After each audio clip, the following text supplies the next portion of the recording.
Vous avez été plus d'une centaine venus communier avec lui sur cette scène devenue mythique. C'est le grand bal! De tous les coins et recoins du monde, le sourire, la bonne humeur, les préparatifs commencèrent. Les tailleurs se mirent à coudre les plus beaux boubous. L'or des bijoutiers reprirent à couler pour le bonheur des belles dames africaines. Vos cris de bonheur et d'exaltation feront monter les décibels. Les solos de guitares électriques se feront plus lancinants, les danseurs tourbillonnant au rythme infernal des tambours africains, tandis que la voix atteindra des octaves jamais égalées. Grâce à vous, l'ambiance sera encore extraordinaire. La fête sera grandiose. Bougez, tirez, chantez, dansez. Vous, Youssou N'Dour, le Super Étoile et Bercy, c'est déjà 17 ans de bonheur partagé. Merci!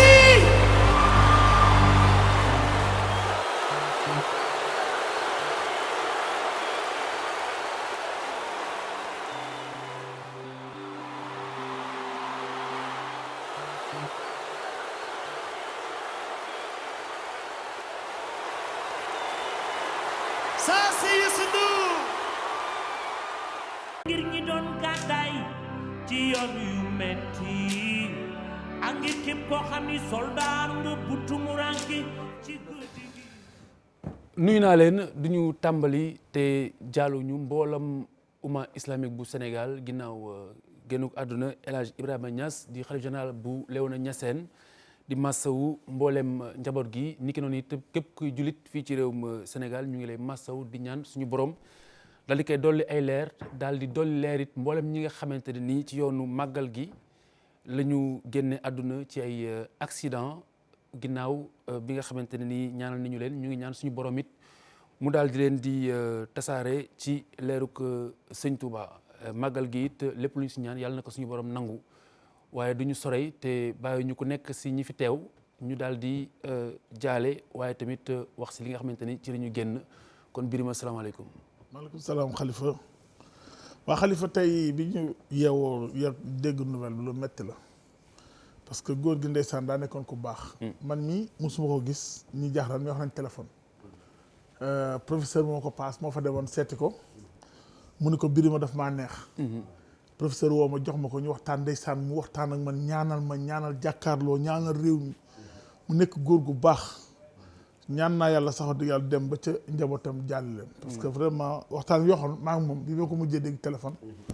lu dugg sama xol la wax ju sori la waxoon daal wax ju baax daal góor gu baax daal dem na dem nag moom bi yonte demee la dem jombul kenn tigi waaw li am solo boo fa defee jëf ju baax ba dem sa jëm mën naa dem mais say jëf dem ba mukk moom tey bu ñu koy fàttaliku wax ju baax rek nga mën a fàttaliku ci moom luy defar ay diggante nga mën a fàttaliku ci moom lu rafet rek nga mën a def rek boo xoolee xam ni xol bu laabir leer ku am yërmande ci jaamu yàlla yi la donc yàlla na ko fi mu jëm gënal fi mu jógee yàlla teg ko ci kanamu waajuram bu baax boobu mu teg ko ci loxo yi Muhammad sallallahu alayhi wa sallam ñi fi bàyyi njaboot gi fi bàyyi yàlla teg ci loxoom amiin ki nga xam ne moo ko wutit yàlla woyofal yan bi may ko mu am ngërëmul kilifaam gi ko fa teg ci kàttanu yàlla tëddaay Muhammad sallallahu alayhi wa sallam amiin ba ma jógee ci loolu si Khalifa nga may man ndokkeel sama mbokk murit yëpp ci màggalu Sëriñ Tuubaa gi nga xam ni man jàpp naa ni li yàlla bind ci kaw suuf moo gën a rëy ci man li bis yi ci adduna bi yëpp bis bi moo gën a rëy ci man yëpp nag laa sans exception bis bi Sëriñ Tuubaa moo ci gën a rëy ci man donc bu dee bis boo xam ni bis boobu laa xam ni ku ma jamoon paax sax dama lay baal ndax kontaan kon maa ngi ndokkeel ñëpp di ñaanal ñi doon xam ne dañ doon dem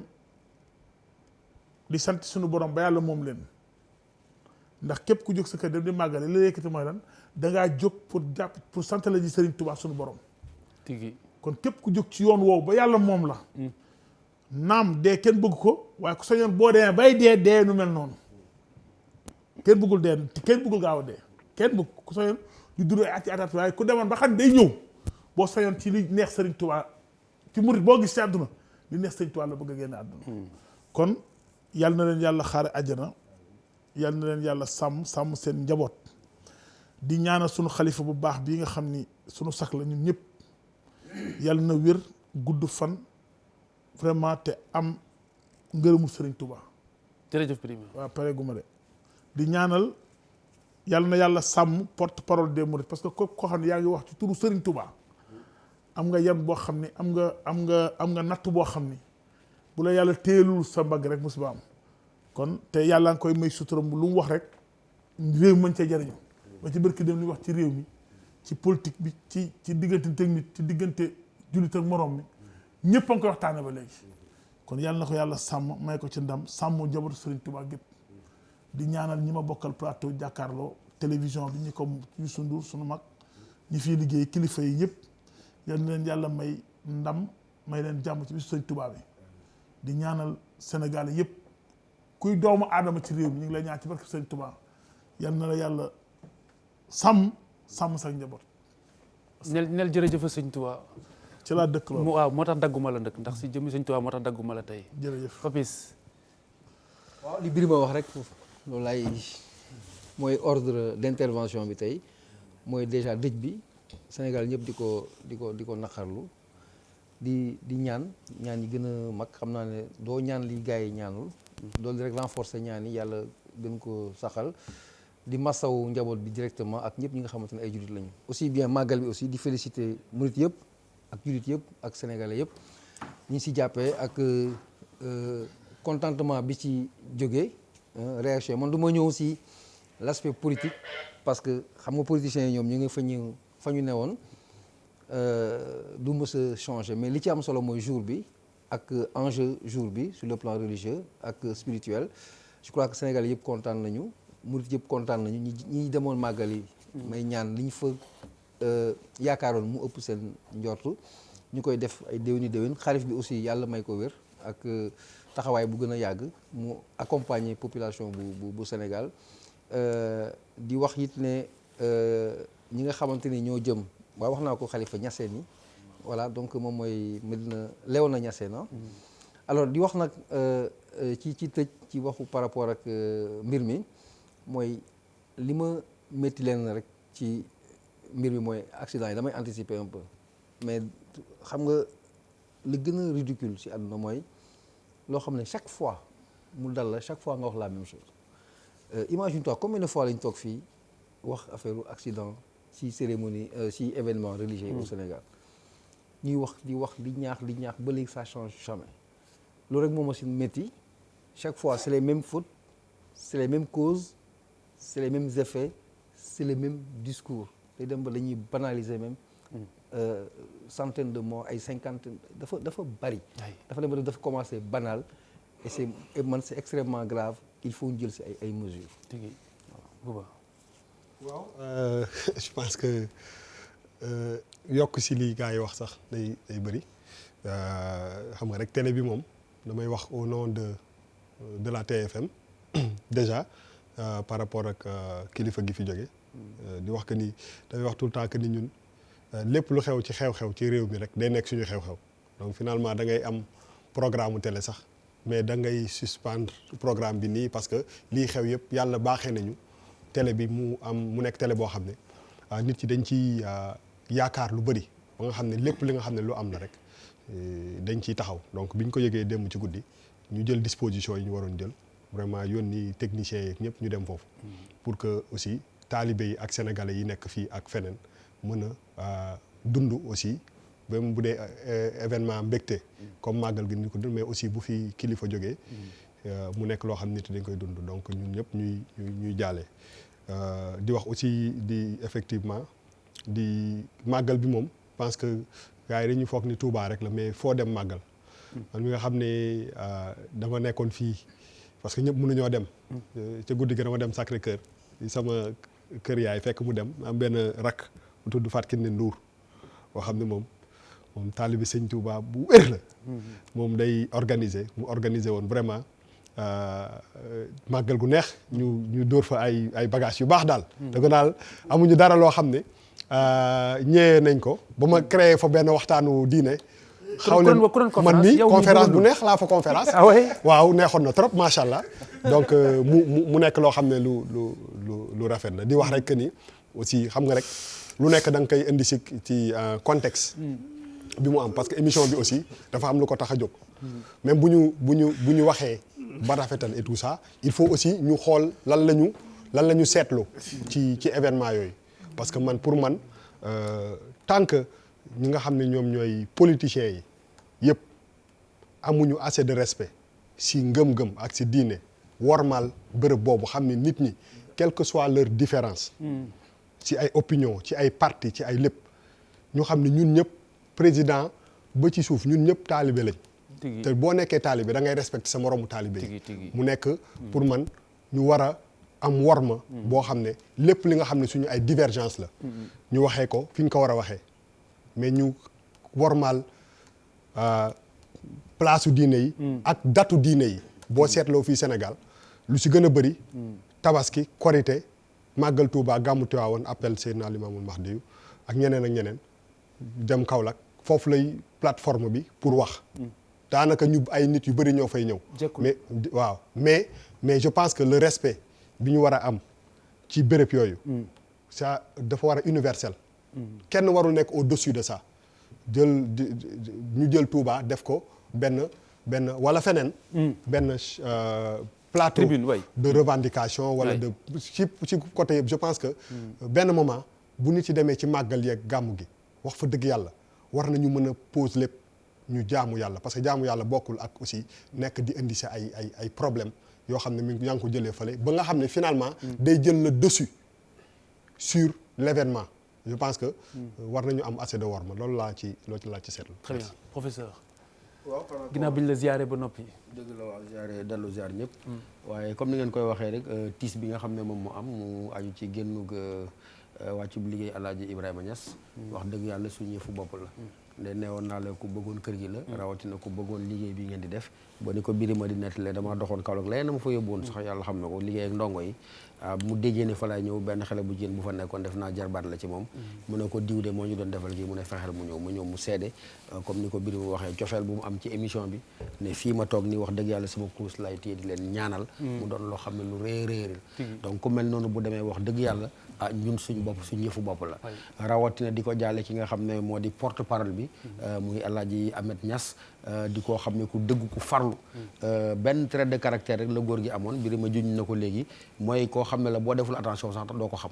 ndax koy fam doo ko xam ndax du amul benn daraja bu muy xëccu boo dégloo li Sidi Lamine Niass wax keroog presque daf ko tënk nee na amoon na yére mais foo ko gisee mu mel ni ab taalibe moon naa dëkk ci étage mais néegu ñaxam boobu mu newoon tonnee ko ca maam ba léegi fa la nekk kooku dafa newoon ki nga xam ne wax dëgg yàlla ab jàmbaarul islam la donc dañ koy jaale suñu bopp di ko jaale kilifa diine yëpp di ko jaale réew mi yëpp rawatina maa ngi ciy insister ki nga xam ne mooy porte parole bi parce que sama xarit la sama wëla doomam la di Alaaji Ahmed Niass di ko wax ne ni ko Birima waxee xat-xat ya fi nekk waaye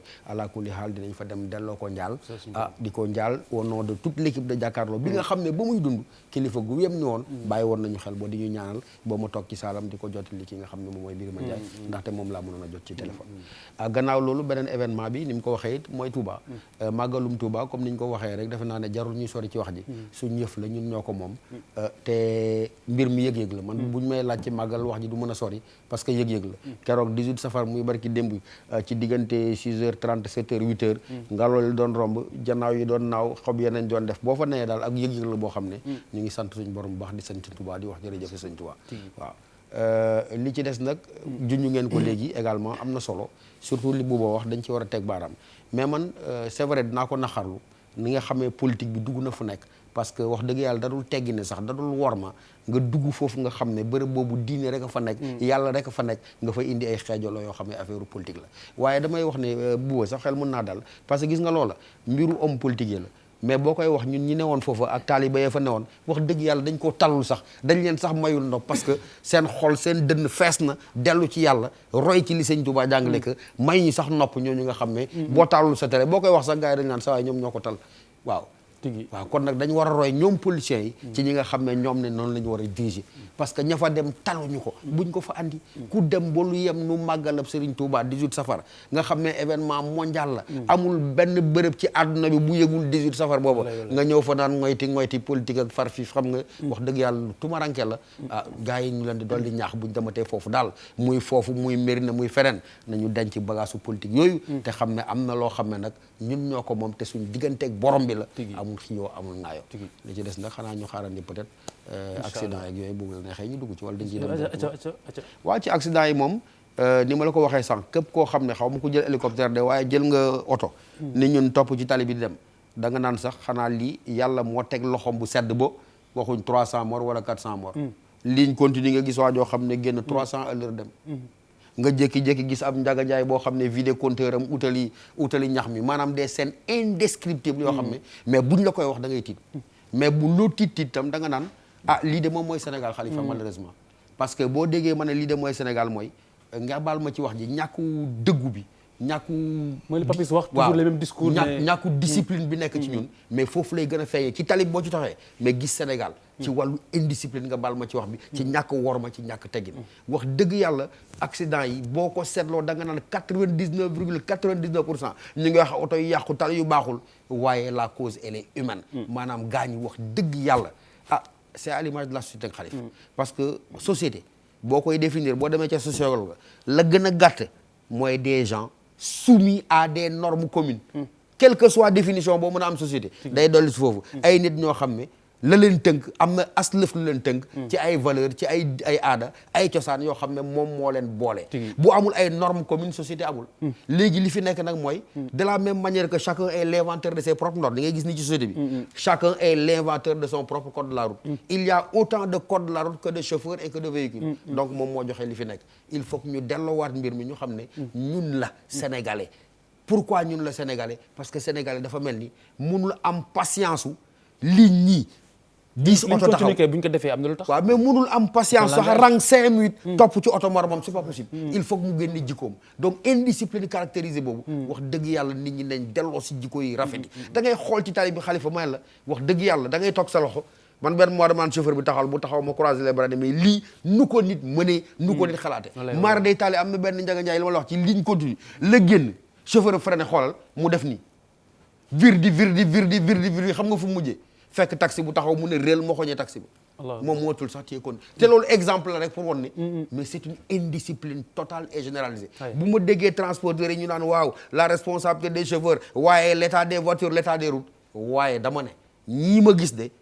boo leen joxoon oto ya gën ci xarala ak ci rafet ñu def musiba naar lay sax lay gën a yokk parce que jikko yaa baaxul ngeen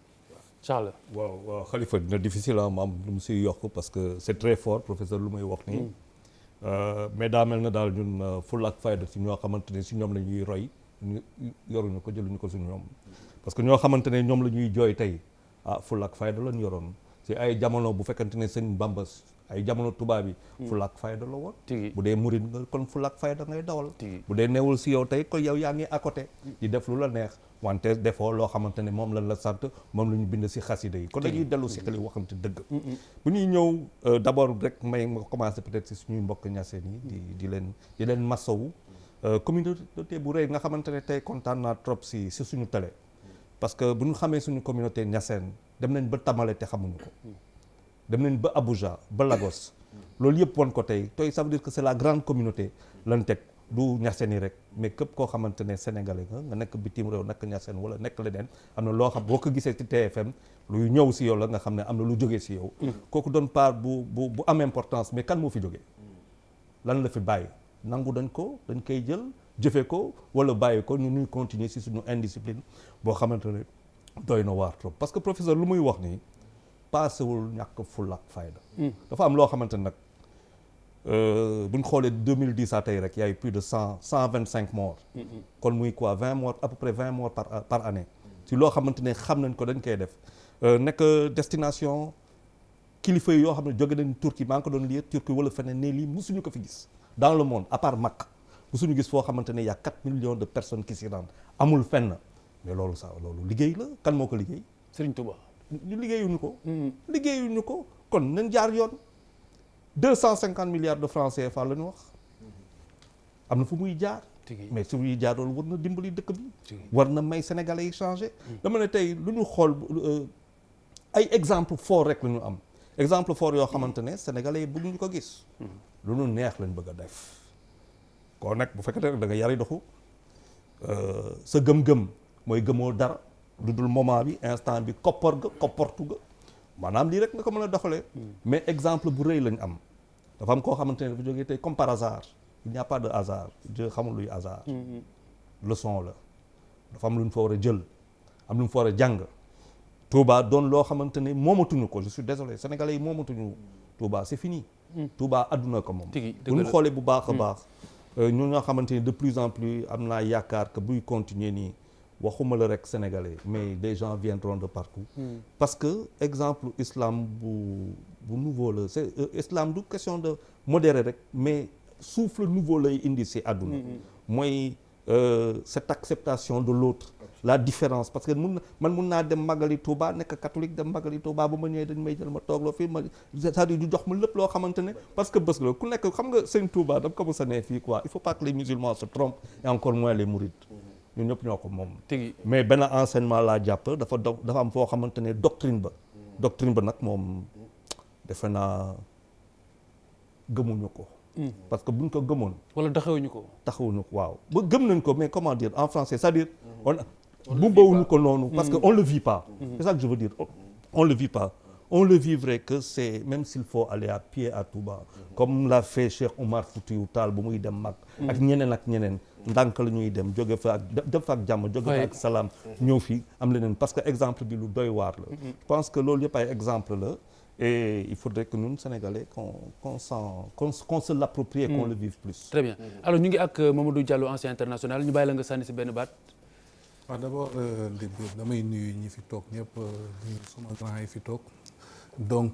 comme niñ ko waxee xam naa ne wax dina difficile parce que boo toogee ay professeurs yoo xam ne déjà ñoom dañu maîtriser affaire bi dañ ciy jéem a sànni ay kàddu rek quoi. donc d'abord dañuy ñaanal xalifa bi nga xam ne moo fi jógee yàlla na suuf sedd si kawam parce que damay wax ne chaque jour bu kilifa jógee fii rek dafa mel ni nga nekk sa biir kër sa papa génn àdduna parce que dañu am nit yoo xam ne yu am solo lañ parce que ñoom ñooy stabiliser kër gi ñoom ñooy defar kër gi lu nar a yàqu ñoom ñoo koy defar lu nar a dem ñoom ñoo koy defar donc ñooñu saa yu ñu jegee rek pertement la si ñun ñi nga xam ne ñun ñooy sénégalais yi te ñu ngi am gis ne suñu mag ñu baax ñu si bari ñu ngi dem donc yàlla nañu yàlla roy si liñ doon def ak seen barke ak seen sutura aussi tamit di wax aussi tamit di profité si màggal gi tamit di ziyaare ñëpp mu nekk kontante bi nga xam ne chaque année sëñ Touba moo ko liggéey muy liggéey bu fort boo xam ne donc ku nekk da nga siy bénéficier ku nekk da nga siy jariñoo mooy ki nga xam ne moom la ñëpp mën a tiitaroo aussi tamit monde beex yëpp ñun dañ koy tiitaroo te yàlla na ko liggéey na liggéey boo xamee daal ñun plaisir la si ñun te mbégte la si ñun aussi tamit mais aussi tamit comme ni ma ko waxee rafetluwuma comme accident yi nga xam ne day am tout le temps parce que aussi tamit boo xoolee am na benn accident même bu ma dégg Saint-Louis yoonu Saint-Louis presque lu tollox ñaar fukki personnes génn si teg si aussi tamit famille lëmm aussi tamit génn si ñooñ tamit ñu ngi leen di jaale te yàlla na suuf sedd seen kaw yooyu mais li ma gën a neex aussi tamit si invitation bi xam nga jàkkaarloo déjà di toog di jàkkaarloo Bouba ak Birayma rek loolu beneen jàkkaarloo la encore donc man loolu moo ma gën a neex si jàkkaarloo bi donc vraiment Khalifa ça fait plaisir ma nekk le plaisir est pour nous mais bon balaa may dem balaa may ñëw si li ñu fi tax kii si li la fi indi vraiment suñu conférencier bi dama ko déggul ci accident yi j'aimerais bien t'entendre Bouba parce que émotion bi jàpp na la ngay annoncé sa conférence bi nga xam ni faaw ñu tegal ñu bande bi danaa dem seeti soxna si nga wax ma tegal ñu bande bi da ngeen ma xeeb rek waaye waaw baax na bañ toll si rek léegi waxal si bëgg naa la dégg si accident yi balaa ñuy avancé ci accident yi mais yàgg nañ xam nga yàgg nañ si wax aussi mais pourquoi ñu bëgg rek kale ko ci màggal Touba bi du loolu c'est-à-dire que boo seetee moo si gën a fës daal non mais 90% de yi accident yi am mais loolu du ay oto c'est pas du moom laay wax nii parce que boo jëlee lu mat 30 personnes nga def leen ci benn oto boo xam ne bu accident bi jotee ne tël oto bi day tas c'est-à-dire que après buñ ko léegi kan moo c'est la faute à qui est-ce que chauffeur nu mu tudd Hamilton mooy champion du monde wala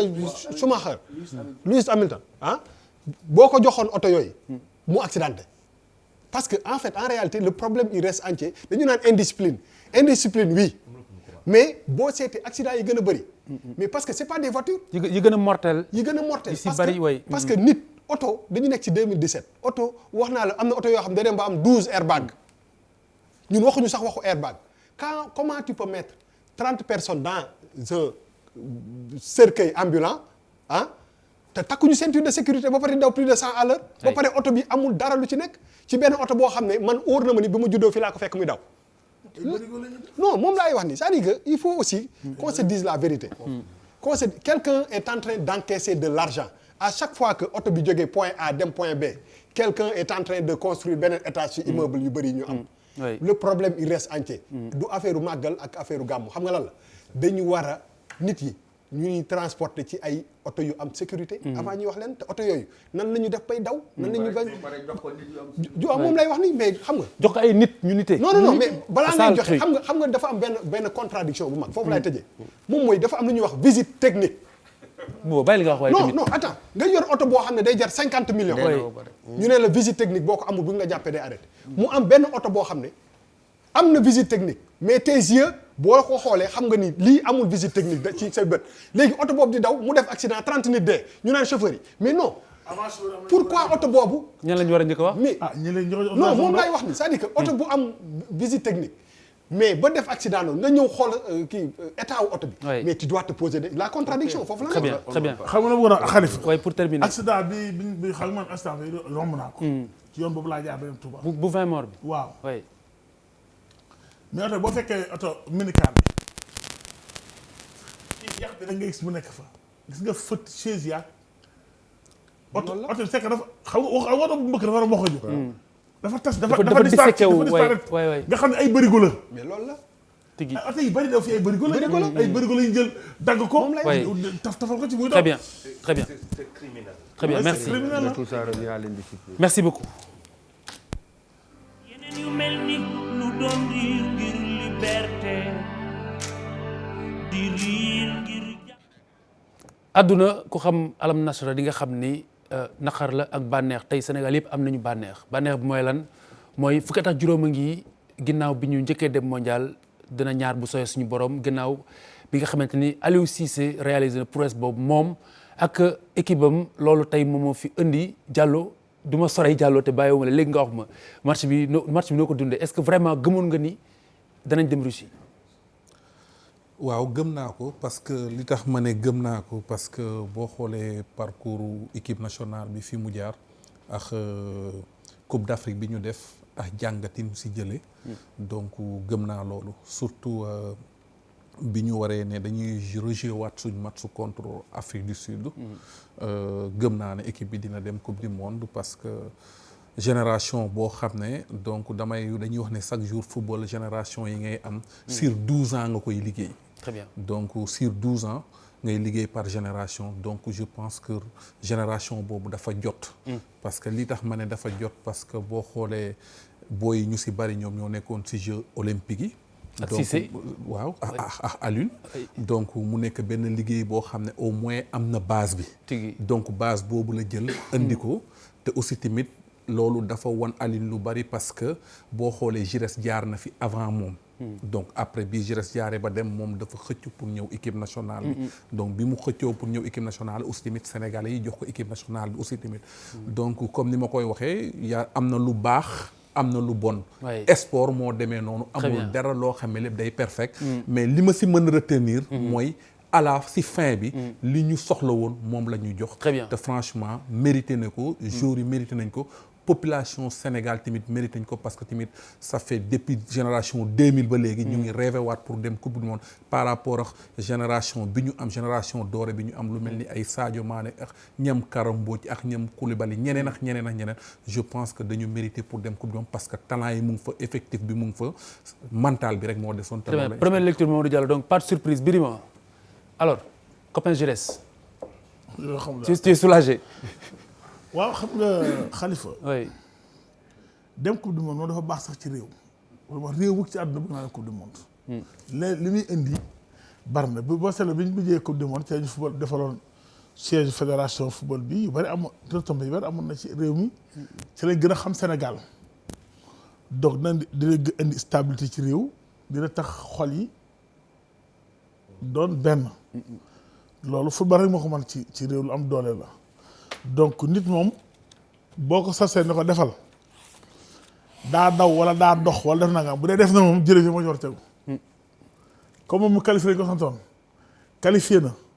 waaye man su ma sañoon quand même équipe bi ñu gën ko jegele ak population bi dama jàpp ni diggante équipe bi ak population bi am na distance parce que coupe du monde bu nga seetloo réew yi nga xam ne dañuy qualifié coupe du monde da ngay gis ni dëkk bi di xumbe xool bañ qualifié en 2000 yaa ngi rappelé et puis am na benn année lu ma seetlu tey ñun je crois ba ñuy qualifié 2002 sud africain kii lañu la football non Namibie ci waaye foofu la zone boobu la yaa ngi rappelé loolu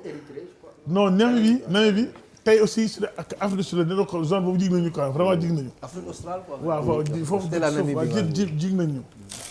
ma yaakaar ne aussi war na des na liggéey boo xam ne ñi yor football ngànk football bi war nañ ko def ci diggante public bi. ak seen équipe. parce que quand am na tuuti distance. ni équipe par exemple tey bu njëkk en 2002 Sénégalais boo waxoon te équipe bu Sénégal presque avant match bi ku ne mën a defal équipe ba na la génne 10 ou 9 personnes yu joué ci équipe bi. te tey boo doon laaj turu joueurs yi Sénégalais. oui pour que kenn ku la mën a joxoon 5 jours sax. bariwul te xale yi mën a football lañ. oui donc je pense que am na liggéey bu ñu war a def ci diggante équipe bi. ci proximité bi. waaw ak kii loolu xam naa médias yi war nañ ci jouer. très bien mais équipe bi war nañ ci jouer. li ma ci mën a wax aussi mooy coupe du monde du caaxaan football dafa évoluer te vraiment dem coupe du monde moom ndam rek te dafa am lu ñu tamal nag. dañoo demoon coupe du monde suñu première du dóor France mu neex kon nag bu ñu bëggee la melaat noonu nag dafa laaj liggéey boo xam ni ba seen ñëpp ñoo xam ne am nañ xam-xam ci équipe au lieu ñuy critiquer ci biti naan bon na wala baax na nañ dem ci équipe ba xam-xam bi ñu am ñu dolli ko ñi ko yor. pour ñu mën koo jariñoo ñi ko yor it xam ni du ñoom rek ñoo xam football ci réew mi nag nañu déglu lu ñëpp bokk la nation bi la comme ñëpp a ko bokk nag nañ déglu ñëpp boo dégloo ñëpp ba pare xool daal sa xel nga def ko loolu daal laa doon ñaan. très bien di xam ne daal dañ naan la football Sénégal émergent football émergent. vraiment Birima Fabrice. may sa tënd. surprise ou pas surprise. non man non j'étais pas surpris ndax dafa am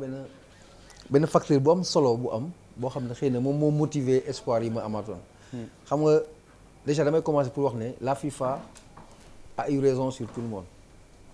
la FIFA dafa am dëgg ci ñëpp parce que dafa am loo xam ne dafa historique. mu am ci tey suñu qualification bi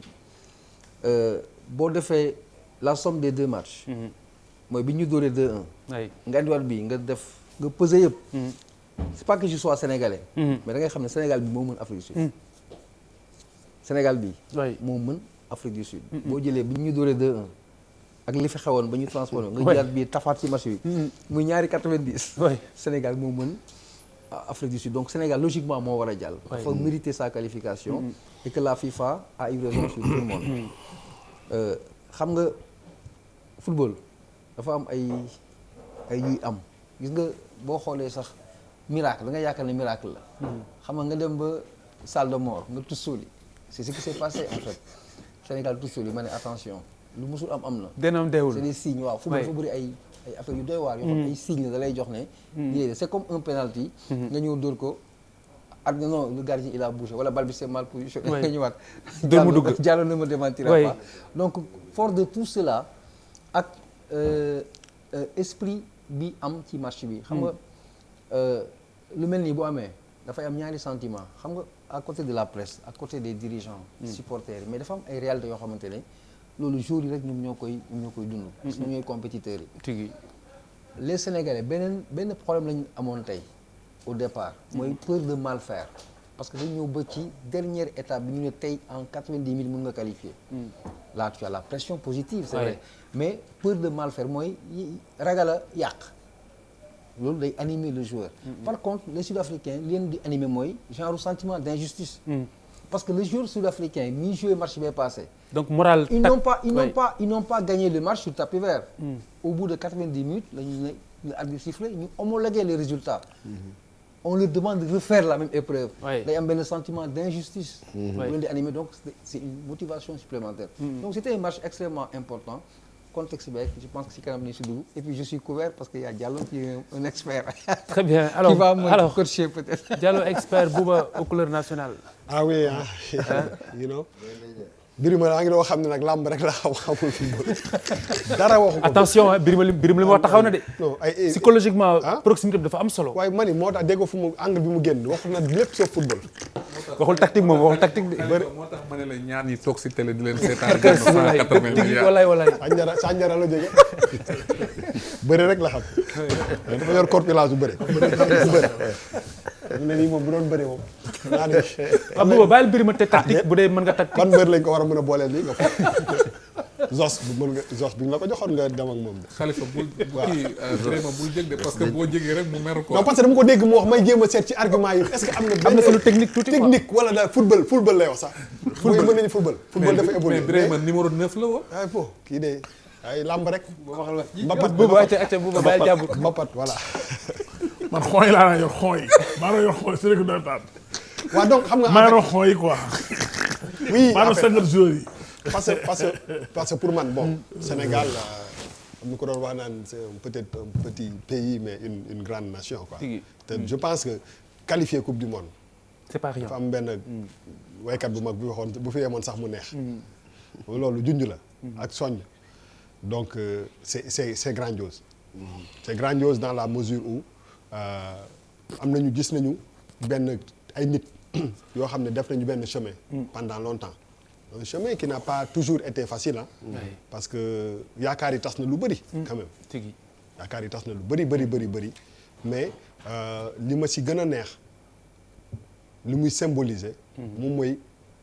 li ñu naan gëm sa bopp tuuti. parce que xam nga défaite wala nga essayer dem coupe du monde jàlluloo mais nga am une équipe nationale avec un entraîneur national dafa am pour man beneen niveau bu muy jox qualification bi et dafa am leneen lu muy symboliser li muy symboliser moom mooy dañu war a commencer quand même dans l'échec même bu ñuy def échec wala ñuy gagner ñu commencer yu mel ni def confiance ak aux Sénégalais et dans tous les domaines parce que pour man loolu la quoi parce que en dehors d'être qualifié qu'est-ce que ça représente loolu moo ma ci gën a neex. parce que d'habitude bëri na ay moments yoo xam ne ab tubaab la ñuy jël teg ko ci kaw di ko yuuxu. on a eu ndeysaan ndoom si yàlla si Bruno Messi. boo xam ne indil nañu fi ay satisfaction yu mag. yal na ko yàlla yërëm te yeexinu mu mujj nekk sax sénégalais daanaka mais bii dafa particulier parce que ki Bruno Messi joxoon brassard bi. et kuy wax xool football dëggantaan. di nga gis que ni peut-être c'était pas le plus doué sur le terrain Aliou Cissé techniquement en tant que footballeur ñun ñi xam football contrairement à Birima xamoon nañ ni Aliou Cissé techniquement c'était pas le plus doué mais am na lu mu doon incarné ci biir équipe bi boo xam ne il avait quand même de grands joueurs comme El Hadj Diouf comme ñoom Fadiga ak ñoom ñëpp Salif Diao mais équipe bi dafa waroon am patron ci terrain bi mu seet ki nga xam ne peut-être que techniquement il était même un peu le plus limité mais ku am un grand cœur ak benn cœur de lion ak benn hargne ak benn envie de gagner mu takkal ko brassard bi pour man tey jii loolu lay symboliser kooku nekkatu fi cette même personne là dem yóbbu équipe bi coupe du monde dafa am symbole yu bëri donc il faut ñu ñaanal quand même Bruno Messi parce que peut-être def na si Aliou Cissé loo xam ne tey jii nii parce que man dama lay jox benn Aliou Cissé mosuma benn yoon laa mos a tase ak moom parce que tey occasion la pour ma waxtaan si boobu mi ngi jógee Jeux olympiques yi ma dajeek moom may ndekki fenn dimanche musuma ko gis ma dajeek moom mi ngi may dégg bu ko seetaanee dina ma dégg xam nga fi ma lay wax fii nii ci ma fekk muy ndekki may jënd ma gis ko j'avais envie de me poser et de discuter avec lui ma waxtaan ak moom benn waxtaan ma ne ko yow mu ne ma ne ko da ngeen def fii 2002 loo xam ne kenn musu ko def mu ne ma ne ko tu dois aller au-delà de ça yow personnellement parce que yow yaa doon capitaine d'équipe bi moo waxtaan moom bu yàgg on a fait 2 heures de temps te ma ko doon soññ ci affaire yu bëri xam nga ñu waxtaan quoi tey jii nii bi ma gisee mu sukk j'ai comme l'impression que du li ma ko wax de mais dama koy revendiquer. yow visionnaire nga doo conférencier rek ndeke visionnaire nga. voilà Birima. voilà donc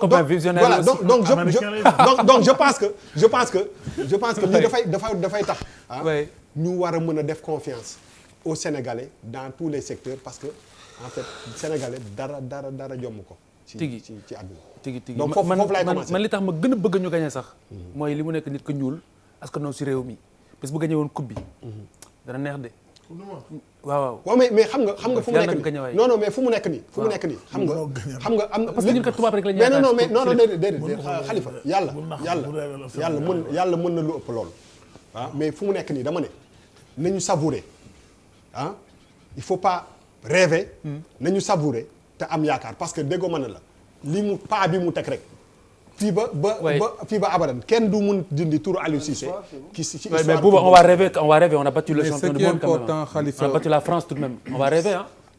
ce qui est important li ma bëgg a wax foofu mooy li si am solo. mooy qualification bi. parce que c'est pas du ku ne mooy dem coupe du monde. ak poule bi bokkoon. exactement beneen bi li ma mun a wax lii Bouba wax si loolu mooy télé laay waxee peut-être moom mënoon na ma dégg. leader yàlla moo koy def si nit. tigi wallaay. parce que Alioune premier match sam équipe nationale c'était contre Côte d'Ivoire à Dakar. lañ ko jëlee mu nekk Paris Saint-Germain il y avait Boubacar Sarr Locotte mu ñëw premier match am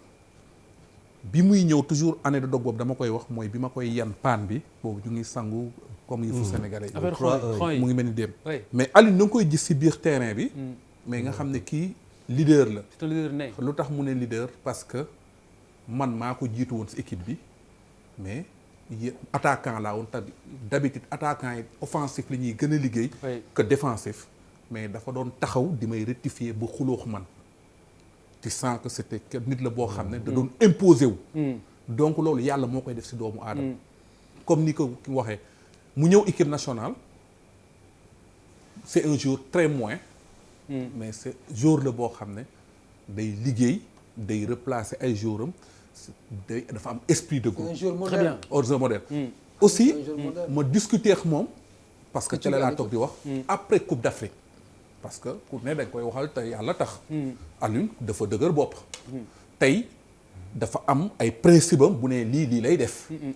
des fois boo ko oowee amul jotu jël. loolu ni ku nekk am nga benn certain défaut. mais kooku ni ku nekk da nga koy jàppee ni mu mel. ñu toog un jour discuter si bureau sama benn xarit Salif Diaw du ma ko nëbb footballeur ñu toog ñu waxtaan si Coupe d'Afrique bii ñu jóge ma xamal ko ne Aline mais problème bii ak lii la ñu am.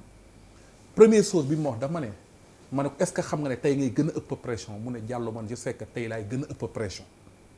mu ne ma beneen bi aussi xam naa li ma dese moo gën a néew. que li ma fi jot a def. mais man maa la wax équipe bi dinaa ko qualifier en coupe du monde.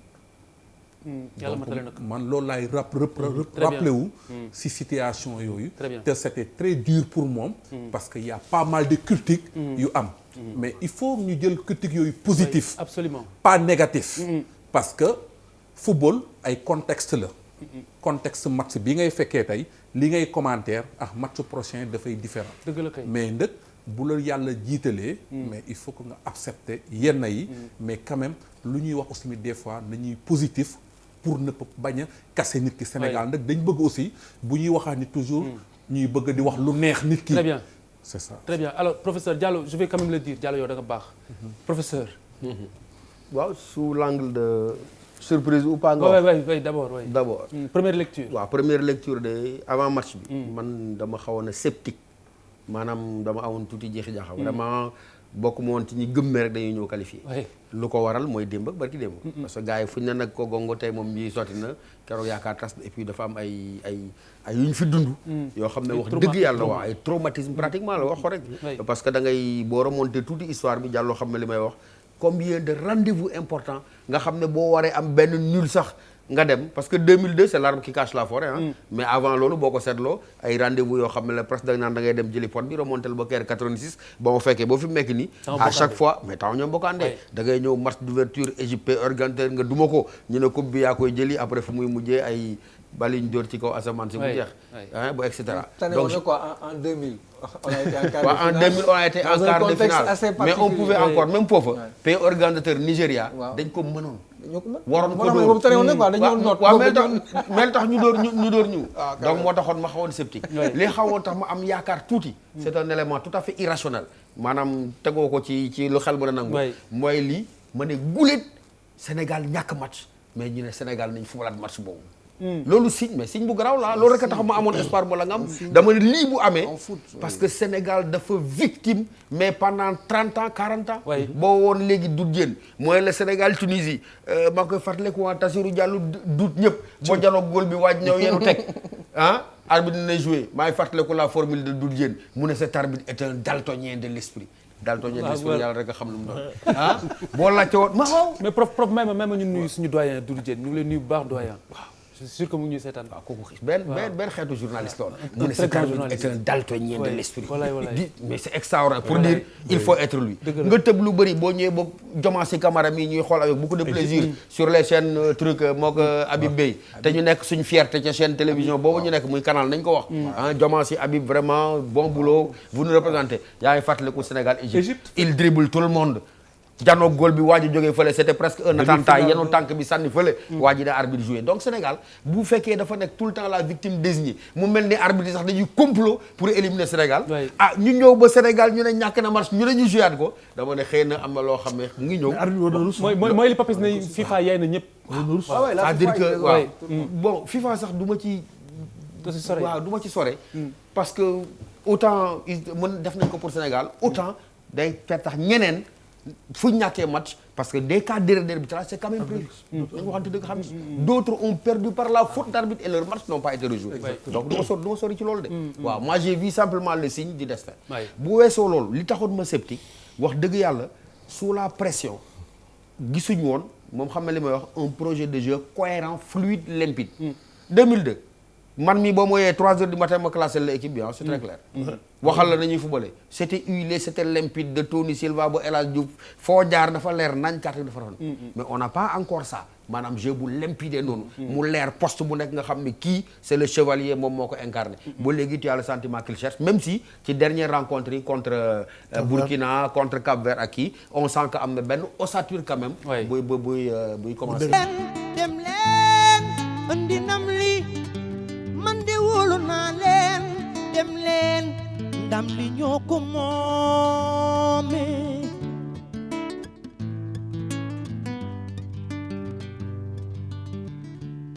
Gaynde Njaay sa digg manding Gaynde Njaay sa digg manding Sénégal Sénégal a ngi nii Gaynde Njaay sa digg manding sama gént gi Gaynde Njaay sa digg manding sama rêve yi Gaynde yee réaliser leen ko mooy ngeen dem andil ñu coupe du monde sama gént gi def leen ko mu doon dëgg mooy ngeen dem andil ñu coupe bi Sénégal Njaay sama gént gi def leen mu doon dëgg mooy ngeen dem andil ñu coupe bi Sénégal bëgg nañ ko sunu ndam li bëgg nañ ko soxla nañ ko bëgg nañ ko soxla nañ ko Sénégal sama gént gi mooy ngeen dem yéen andil ñu coupe bi wuy Sénégal sama gént gi gëm naa ni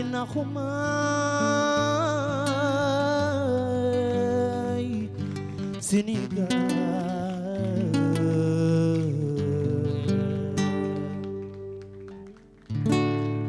Momo Dieng sa way wi yàlla jig Sénégal Momo Dieng sa way wi la jig Sénégal Mama Dia sa way wi yàlla na jig Sénégal Sénégal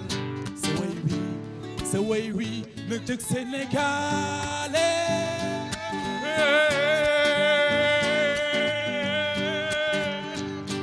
Sénégal sunu way wi yàlla na leen jig Xalifa way wi yàlla na jig sunu gaynde yi amin amin amin amin ya rabbi wuy Sénégal Sénégal soxla nañu coupe bi waaw Sénégal inshallah dinañ ko fi indi inshallah inshallah dina ñëw Sénégal inshallah inshallah dina ñëw Sénégal inshallah inshallah dina ñëw Sénégal nañ nekk benn dina ñëw Sénégal nañ nekk benn dina ñëw Sénégal inshallah inshallah dina ñëw Sénégal inshallah inshallah dina ñëw Sénégal inshallah inshallah dina ñëw Sénégal yëkkati noo dooro inshallah dina ñëw Sénégal ne yéen baay suñu doonee benn lu ñu song man ko daan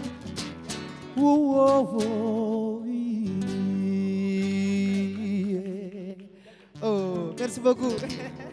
gaawantu fatu mi ngi doon garañ